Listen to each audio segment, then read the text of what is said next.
Hey, what's going on guys? It's Uncle Kobe, and today I have a quick little video that I was originally going to make closer to the release date, but because I'm going to be doing so much Halo 4 all next week, I thought I'd upload it before I forgot. So as we all know, and we all do, when a Call of Duty first comes out, we all try our very hardest to get to the highest level possible and get a really good lead in the leaderboards, so when all the Christmas noobs get the game, we just look absolutely dominant. And if you are prestige by the time Santa squeezes his fat ass down your chimney, in my eyes, you are a Christmas noob, but don't worry, I have some quick tips that will help prevent that from happening. These tips are for right out of the box gameplay, things you want to know going into it before you have even played your first game.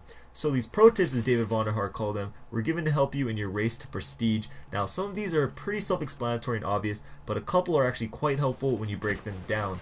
The first one, pre-order the game and you get a few days of double XP. That's simple, straight to the point, but extremely helpful.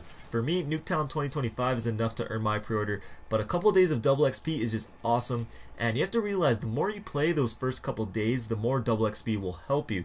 So yeah, if you play for an hour or two, double XP isn't that a big of a deal, but if you're going to do 72 hours straight like me, that double XP is going to just be huge, so just keep that in mind. I know most of you have lives and enjoy seeing sunlight, but if you don't, definitely take advantage of that. So the next one is prestige the weapons you have success with. Each time you rank up a weapon, you get a small level XP bonus. And I know I kind of made a video already talking about this, but I leaned more to prestiging as many weapons as you can, but this tip that Vonderhaar gave us kind of tells us otherwise.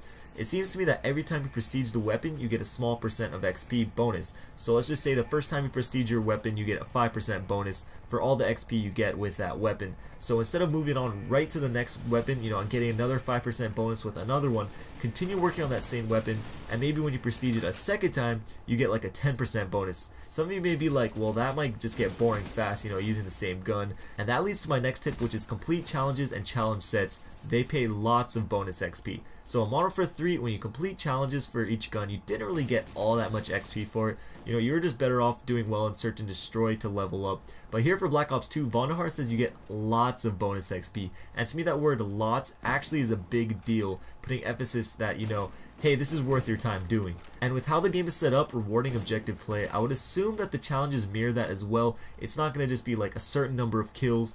It might be get this many kills while holding the flag, get this many kills defending a domination flag, things like that. And this doesn't mean you're totally going to have to change your playstyle just to level up. I'm just saying be aware of what challenges there are while you're playing, just in the back of your head or whatever, because with Modern Warfare 3, I had no freaking idea what the challenges were. I just got them when I got them. But here I'm recommending just, be mindful of what they are while you are playing. So these next two aren't really tips, but this one really got me thinking. He says you need to complete Prestige 10 to become Prestige Master. Only Prestige Master won the race. And it got me wondering, what if you're the first person to become a Prestige Master? How awesome would it be if you got a one-of-a-kind title that no one else would ever have? Whenever you go into a game, kids are like, holy crap, J Nasty Support Moab 420 was the first Prestige Master ever. I think that would just be awesome. I don't have any info to back that up. It's just more of a thought. But for all we know, it could be a possibility. So this last tip that he gave us really only matters to people that plan on getting the game early, and what he does say is don't post or stream before the game is officially released on November 13th. The race starts then and not a minute earlier.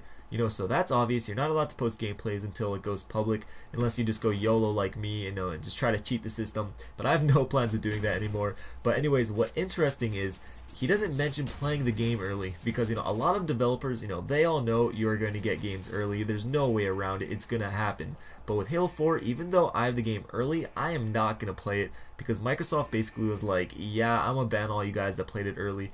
And I know majority of those were not legit copies, but still to me, it's just not worth it. However, with Call of Duty, it's kind of just like a tradition to get the game early, and play with all the YouTubers and people that annually get games early.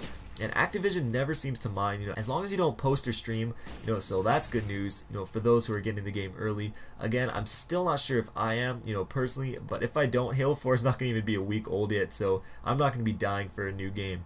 But anyways guys, I hope these tips do help you, and I do plan on making more of an in-depth video after a couple days of actually playing Black Ops 2. These were just a couple tips that came straight from Vonderhaar himself.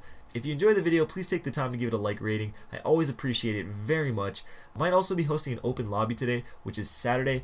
If I do, I'll make a video, like a lot of YouTubers do, just telling you that I am, because I don't want to force you to have to follow me on Twitter just for this, and I think it just would be more efficient. But anyways, couple videos on screen if you missed them. Till next time, this is Uncle Kobe. I'll talk to you guys later. Peace.